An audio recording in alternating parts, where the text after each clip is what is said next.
Au nom du Père, du Fils et du Saint-Esprit. Amen. Bonjour, famille prophétique. Que la paix et la grâce de notre Seigneur Jésus-Christ soient sur ta vie, sur ta maison, sur tes enfants, en ce moment même. Nous voulons commencer ce temps en plaçant un dôme de protection divine sur cette transmission, sur chaque appareil qui est connecté, mais surtout sur chaque cœur qui est ouvert pour recevoir une parole de Dieu aujourd'hui. Père Céleste, au nom puissant de Jésus, nous te remercions pour ce privilège de nous rassembler dans ton esprit, au-delà des distances physiques. Seigneur, je demande maintenant que le sang précieux de l'agneau, le sang de Jésus, vienne couvrir chaque personne qui écoute. Je déclare que ce sang puissant trace une ligne de démarcation que l'ennemi ne peut pas franchir. Qu'il couvre tes pensées contre l'anxiété et le doute. Qu'il couvre ton cœur contre la peur et le découragement. Qu'il couvre ta maison contre toute attaque, toute division, toute maladie. Nous déclarons que nous sommes sous l'abri du Très-Haut et que nul mal ne nous approchera, nulle calamité n'approchera de notre tente. Saint-Esprit, Esprit de vérité, Esprit de réconfort, nous t'invitons. Viens, prends le contrôle total de ce moment. Nous ne voulons pas entendre la parole d'un homme, nous voulons entendre le cœur du Père. Parle à nos esprits, révèle-nous les profondeurs de ta parole. Viens guérir les blessures que personne ne voit, viens restaurer l'espoir qui a été perdu. Je veux prier spécifiquement en ce moment même pour toi, qui te sens submergé par l'inquiétude, par un esprit de peur. Tu regardes aux circonstances, aux nouvelles du monde, à ton compte en banque, au rapport du médecin, et ton cœur est rempli d'angoisse. La parole de Dieu nous dit dans 2 Timothée, chapitre 1, verset 7, « Car ce n'est pas un esprit de timidité que Dieu nous a donné, mais un esprit de force, d'amour et de sagesse. » Au nom de Jésus, je prends autorité sur tout esprit de peur et d'anxiété qui t'a tourmenté. Je te commande de lâcher prise sur la vie de mon frère, de ma sœur, maintenant. Et je libère sur toi un esprit de force pour faire face à tes géants, un esprit d'amour qui chasse toute crainte, et un esprit de sagesse pour naviguer dans les défis qui sont devant toi.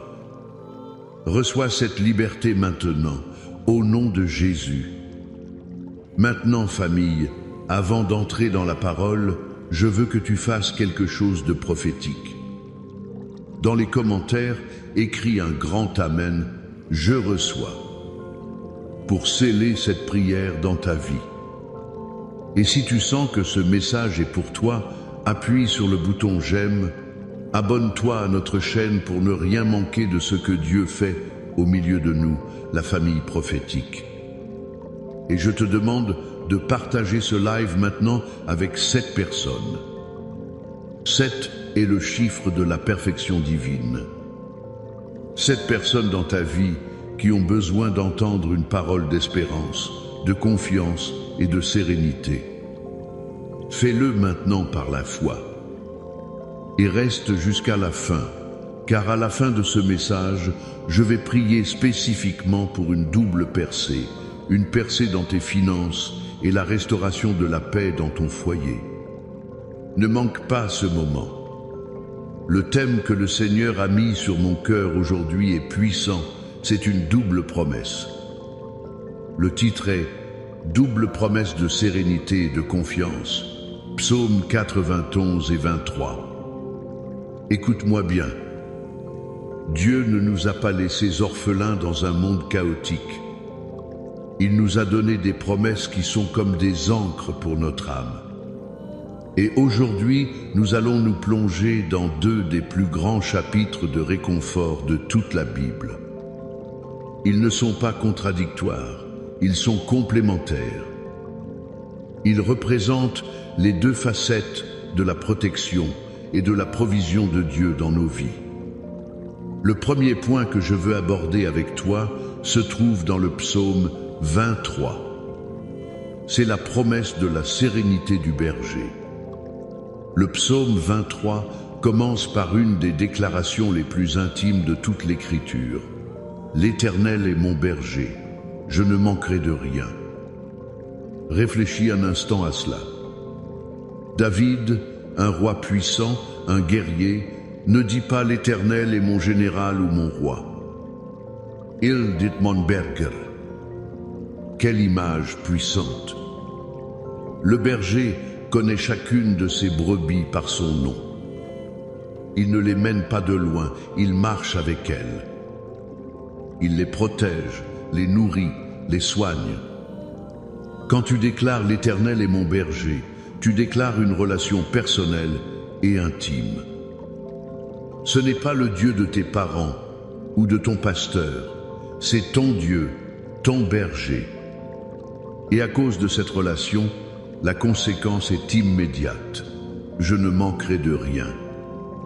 Cela ne veut pas dire que tu auras tout ce que tes caprices désirent. Cela veut dire que tout ce dont tu as véritablement besoin pour accomplir ta destinée, pour vivre, pour respirer, pour avancer, te sera pourvu. Provision spirituelle, émotionnelle, physique, financière. Le berger sait ce dont tu as besoin avant même que tu ne le demandes. Le verset 2 continue. Il me fait reposer dans de verts pâturages. Il me dirige près des eaux paisibles. La sérénité ne se trouve pas dans l'absence de problèmes, mais dans la présence du berger. Remarque que le verset ne dit pas « Je trouve des verts pâturages, mais Iel me fait reposer ».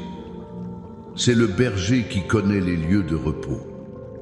Peut être qu'aujourd'hui tu es épuisé. Tu as couru à droite, à gauche, essayant de trouver une solution, essayant de tout contrôler, de tout arranger par tes propres forces. Et tu es à bout. Le berger te dit aujourd'hui, arrête, cesse de t'agiter, laisse-moi te conduire au repos, fais-moi confiance. Les eaux paisibles ne sont pas des eaux stagnantes, ce sont des eaux qui restaurent l'âme. C'est ce que le verset 3 dit. Il restaure mon âme. Ta sérénité est directement liée à ta capacité de laisser le berger te guider. Je me souviens d'une sœur dans l'église qui traversait une période terrible. Son entreprise était au bord de la faillite. Son mariage était tendu. Elle ne dormait plus la nuit. Elle priait, mais elle priait avec angoisse, en donnant à Dieu une liste d'instructions sur comment il devait résoudre ses problèmes. Elle essayait d'être le berger de sa propre vie. Un jour, dans la prière, le Seigneur lui a simplement dit « Laisse-moi être le berger ». Elle a pleuré pendant des heures et pour la première fois, elle a lâché prise. Elle a dit « Seigneur, je ne sais plus quoi faire. Je te remets tout. Guide-moi. » La situation n'a pas changé du jour au lendemain, mais quelque chose en elle a changé. Une paix surnaturelle, une sérénité que son intelligence ne pouvait pas comprendre, l'a envahie. Et c'est depuis ce lieu de repos qu'elle a commencé à entendre la voix du berger lui donner la sagesse, pas à pas, pour reconstruire son entreprise et restaurer son mariage. Ta percée commence quand ton agitation cesse. Mais la promesse de sérénité va plus loin. Le verset 4 peut être le plus connu. Quand je marche dans la vallée de l'ombre de la mort, je ne crains aucun mal, car tu es avec moi. Ta houlette et ton bâton me rassurent. Écoute la promesse. La promesse n'est pas que tu ne traverseras jamais de vallée sombre. Les vallées de la maladie, du deuil, de la trahison, de la crise financière font partie de la vie sur cette terre. Mais la promesse est double. Premièrement, tu ne fais que marcher, tu n'y installes pas ta demeure. C'est un passage, pas une destination. Deuxièmement, tu ne marches pas seul, car tu es avec moi. La présence du berger dans la vallée change tout. Et note bien, il est dit l'ombre de la mort. L'ombre d'un chien ne peut pas te mordre. L'ombre d'une épée ne peut pas te couper. L'ennemi essaie de te paralyser avec l'ombre, avec la peur de ce qui pourrait arriver. Mais la substance, la réalité, c'est la présence de ton berger qui te protège. Sa houlette te guide, son bâton te défend. La sérénité, c'est savoir que même au plus profond de l'obscurité, le berger est là. Maintenant, si le psaume 23 nous donne la sérénité du berger dans une relation intime, le psaume 91 nous donne la confiance du guerrier dans une position d'autorité. C'est notre deuxième point, la promesse de la confiance du guerrier. Le psaume 91 commence différemment. Le ton est plus martial, plus puissant. Celui qui demeure sous l'abri du Très-Haut repose à l'ombre du Tout-Puissant. Je dis à l'Éternel, mon refuge et ma forteresse, mon Dieu en qui je me confie. Le mot-clé ici est demeurer. Il ne s'agit pas d'une visite occasionnelle le dimanche matin. Demeurer, c'est vivre, c'est avoir sa résidence permanente sous l'abri de Dieu. Ta confiance n'est pas basée sur tes sentiments, mais sur ton adresse spirituelle. Habites-tu dans la peur, dans le doute, dans les plaintes? Ou as-tu fait le choix conscient de déménager et de vivre en permanence dans la présence de Dieu, sous sa protection? L'abri du Très-Haut, l'ombre du Tout-Puissant. Ce sont des images de forteresses, de citadelles imprenables. Quand tu demeures là, tu es intouchable. Regarde la confiance que cela produit. Le psalmiste ne demande pas, il déclare « Je dis à l'Éternel, mon refuge et ma forteresse ». La foi parle. La confiance déclare la parole de Dieu face aux circonstances. Peut être que le médecin a dit maladie, mais tu dis à l'Éternel, tu es mon guérisseur. Peut être que la banque a dit dette, mais tu dis, tu es mon pourvoyeur. Peut être que le chaos t'entoure, mais tu dis, tu es ma forteresse. Ta confiance est activée par tes déclarations de foi. Et regarde les résultats de cette confiance inébranlable. Verset 7. C'est une de mes promesses préférées. Que 1000 tombent à ton côté et 10 000 à ta droite, tu ne seras pas atteint. Quelle image incroyable! Cela dépeint une scène de guerre spirituelle intense. Le chaos peut être partout autour de toi. Les gens peuvent perdre leur emploi, leurs relations peuvent s'effondrer, le monde peut être secoué. Mais pour celui qui demeure en Dieu, il y a une promesse de protection surnaturelle, une distinction divine. La calamité peut frapper à la porte d'à côté, mais elle n'a pas la permission d'entrer chez toi. Ce n'est pas de l'arrogance, c'est de la confiance en la fidélité de la parole de Dieu. L'application est claire. Tu dois faire le choix de demeurer. Comment?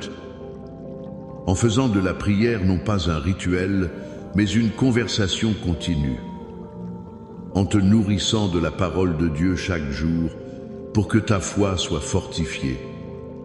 En refusant d'écouter et de méditer les mensonges de l'ennemi et les rapports négatifs du monde. Choisis ton abri. Choisis ta forteresse. Ta confiance ne viendra pas automatiquement. Elle est le fruit d'une décision quotidienne de demeurer en lui. Tu vois, tu as besoin des deux. Tu as besoin de la sérénité intime du psaume 23, de savoir que ton berger marche avec toi dans la vallée. Mais tu as aussi besoin de la confiance audacieuse du psaume 91, de savoir que tu es dans une forteresse imprenable et que les flèches de l'ennemi ne peuvent pas t'atteindre. L'un est la paix intérieure, l'autre est la protection extérieure. L'un est pour ton âme, l'autre est pour ton combat. Aujourd'hui, Dieu t'offre cette double promesse. Hesoisla. Cette confiance n'est pas une simple émotion, c'est une position spirituelle. Et la Bible nous donne un manuel pour cette position, c'est le psaume 91. Levons-nous dans la foi, où que tu sois, et déclarons ensemble cette parole prophétique sur nos vies. Je vais la lire et dans ton cœur, fais-en ta propre déclaration. Celui qui demeure sous l'abri du Très-Haut repose à l'ombre du Tout-Puissant. Je dis à l'Éternel, mon refuge et ma forteresse, mon Dieu en qui je me confie. Car c'est lui qui te délivre du filet de l'oiseleur, de la peste et de ses ravages. Il te couvrira de ses plumes et tu trouveras un refuge sous ses ailes. Sa fidélité est un bouclier et une cuirasse. Tu ne craindras ni les terreurs de la nuit, ni la flèche qui vole de jour, ni la peste qui marche dans les ténèbres, ni la contagion qui frappe en plein midi. Que 1000 tombent à ton côté et 10 000 à ta droite, tu ne seras pas atteint. De tes yeux seulement tu regarderas, et tu verras la rétribution des méchants. Car tu es mon refuge, ô Éternel. Tu fais du Très-Haut ta retraite. Aucun malheur ne t'arrivera, aucun fléau n'approchera de ta tente. Car il ordonnera à ses anges de te garder dans toutes tes voies. Ils te porteront sur les mains, de peur que ton pied ne heurte contre une pierre. Tu marcheras sur le lion et sur l'aspic, tu fouleras le lionceau et le dragon. Puisqu'il m'aime, je le délivrerai, je le protégerai, puisqu'il connaît mon nom. Il m'invoquera et je lui répondrai. Je serai avec lui dans la détresse, je le délivrerai et je le glorifierai. Je le rassasierai de longs jours et je lui ferai voir mon salut. Amen. Amen. Amen. Père, nous venons devant toi avec cette parole vivante et puissante. Nous la recevons non comme la parole des hommes, mais comme ta vérité éternelle. Et maintenant, Père, au nom de Jésus, nous prions. Pour chaque personne qui écoute et qui se sent comme si elle marchait dans la vallée de l'ombre de la mort, je prie maintenant, Seigneur. Sois son berger, révèle ta présence à côté d'elle. Que ta houlette la guide hors de la confusion, que ton bâton la défende contre toute peur. Restaure son âme, Seigneur. Conduis-la près des eaux paisibles de ton esprit. Remplace son agitation par ta sérénité divine maintenant. Pour chaque personne qui fait face aux attaques de l'ennemi, qui sent les flèches de la maladie, du manque, de la division, je prie maintenant, Seigneur. Sois sa forteresse, son refuge, son abri. Active la promesse du psaume 91 sur sa vie. Que les anges reçoivent l'ordre de la garder, de camper autour d'elle et de sa famille. Que tout plan de l'ennemi soit annulé, que toute flèche soit détournée au nom puissant de Jésus. Et comme je l'ai promis, nous allons prier pour cette double percée. D'abord, pour tes finances. Père, au nom de Jésus, je viens contre tout esprit de pauvreté, de dette et de manque qui a retenu tes enfants captifs. Ta parole déclare que tu es Jéhovah Jireh, notre pourvoyeur. Je romps maintenant toute malédiction de limitation financière sur leur vie. J'ouvre prophétiquement les écluses des cieux sur tes finances, sur ton entreprise, sur ta carrière. Je déclare des promotions inattendues, des contrats signés, des dettes annulées, des faveurs surnaturelles. Que la provision vienne du nord, du sud, de l'est et de l'ouest. Commence à remercier le Seigneur pour ta percée financière. Reçois-la par la foi. Maintenant, je prie pour la paix dans les foyers. Père, au nom de Jésus, je lis tout esprit de division, de colère, de ressentiment, de dispute dans les mariages. Là où il y a eu des murs de silence, je libère une communication aimante et respectueuse. Je prie pour la restauration des cœurs brisés. Je couvre les enfants de ta protection. Pour chaque fils, chaque fille prodigue, je prie pour qu'ils reviennent à la maison, qu'ils reviennent à toi. Je libère ton shalom, ta paix qui surpasse toute intelligence dans chaque foyer représenté ici. Que ta maison devienne une oasis de paix, un reflet du ciel sur la terre. Reçois cette restauration au nom de Jésus. Enfin, je prie pour la guérison. Par les meurtrissures de Jésus, nous avons été guéris. Je commande à tout esprit d'infirmité, de douleur, de maladie, de quitter les corps maintenant. Que la puissance de la résurrection de Jésus coule dans tes veines, dans tes os, dans tes organes. Sois guéri du sommet de ta tête à la plante de tes pieds.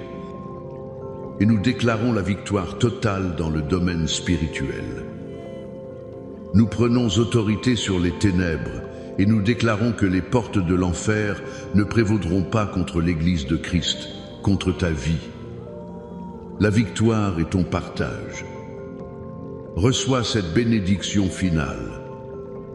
Que l'Éternel te bénisse et qu'il te garde. Que l'Éternel fasse luire sa face sur toi et qu'il t'accorde sa grâce. Que l'Éternel tourne sa face vers toi et qu'il te donne la paix. Au nom du Père, du Fils et du Saint-Esprit. Amen et Amen. Soyez bénis, famille.